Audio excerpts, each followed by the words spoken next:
kita nanti kan ada seleksi P3K ya di tahun ini untuk guru. Mereka bisa mendaftar di sana.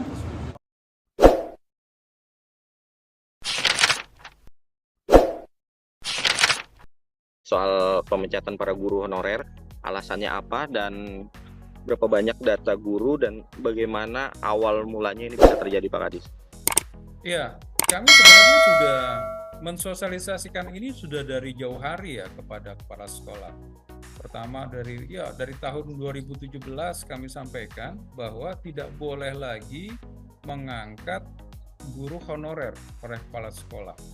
Dan sampai 2022 dan terakhir juga kami kemarin melakukan verifikasi Dapodik juga kepada hasilnya juga kita menginformasikan dan menekankan kepala sekolah ya agar tidak mengangkat guru honorer ya di sekolah-sekolah.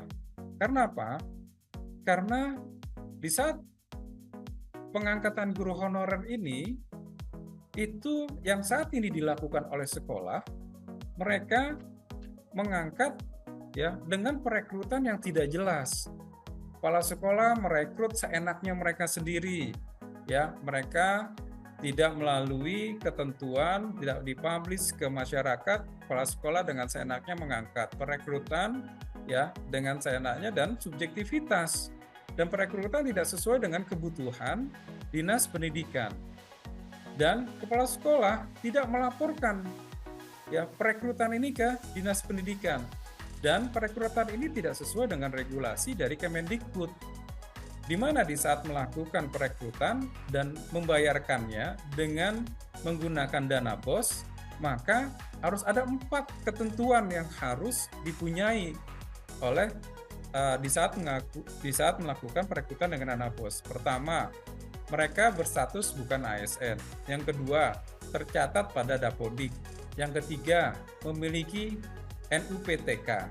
NUPTK itu adalah nomor unik pendidik dan tenaga kependidikan dan belum dapat tunjangan profesi guru.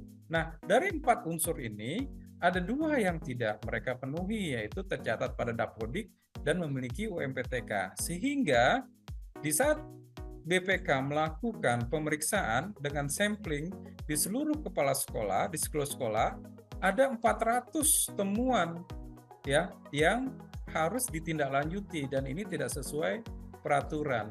Nah, inilah yang akhirnya membuat ya guru honorer itu harus di-cleansing. Karena itu tadi, karena alasan reasoning yang tadi saya sampaikan. Demikian.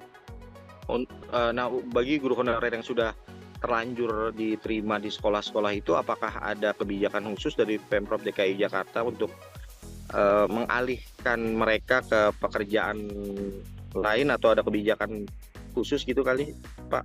Ya, kami tentunya saat ini ya sedang mengkaji itu. Apakah nanti ke depan mereka kita masukkan atau tidak? Karena kan perekrutannya nggak sesuai.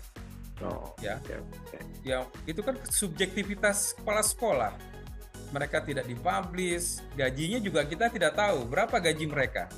Berapa dana BOS yang digunakan untuk menggaji mereka? Apakah sesuai UMP atau tidak? Nah, ini kan nggak jelas di situ. Nah, artinya temuan BPK-nya ini baru dilakukan akhir-akhir ini atau memang temuan BPK ini? Temuan BPK-nya itu sudah 2023 ya. Tahun 2023 temuan BPK dan ya rekomendasinya harus di-cleansing datanya atau kalau nggak temuan TGR. Oh, artinya sebelumnya juga ada sosialisasi setelah penemuan itu pada tahun 2023 ya, Pak? Iya, dan kami sudah memperingatkan juga sebenarnya kepada kepala sekolah, dilarang tidak boleh mengangkat honorer, karena ini juga bertentangan dengan peraturan. Ya, peraturan Kemendagri, peraturan ASN yang baru saat ini, Kemendikbud juga. Kami sudah infokan mereka, tidak boleh mengangkat, tapi yaitu tadi, kepala sekolah melakukan pengangkatan sendiri. Seperti itu. Ya, satu sekolah bisa nggak terlalu banyak, memang cuma 1 atau 2. Tapi kan kalau 2000 sekolah ya jadi cukup banyak kan gitu loh.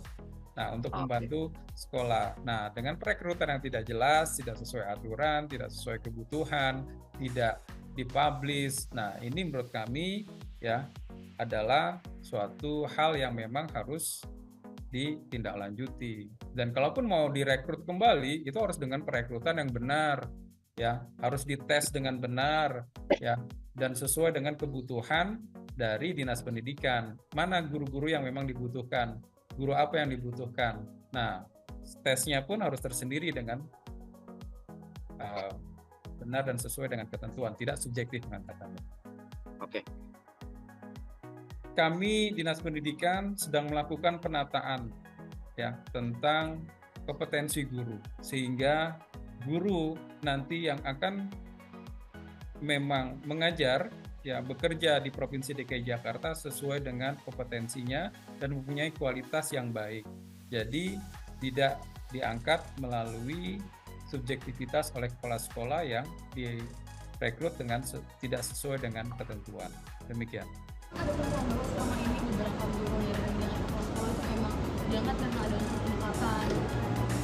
Temuannya adalah pertama karena ya itu tadi mereka tidak sesuai dengan ketentuan, kan gitu, tidak sesuai dengan ketentuan di dalam pengangkatannya dan tidak dipublish, ya, tidak ada di dalam datanya kodik kita seperti itu oleh BPK. Pak, kalau ini mitigasinya gimana Pak? Karena kan ini udah terlanjur ada ribuan guru honorer yang dengan kebijakan ini sendiri, jadi mereka kehilangan pekerjaannya. Nah, mereka nanti gimana Pak? Kalau menjadi sesuatu juga. Iya, jadi bagaimana nasib mereka?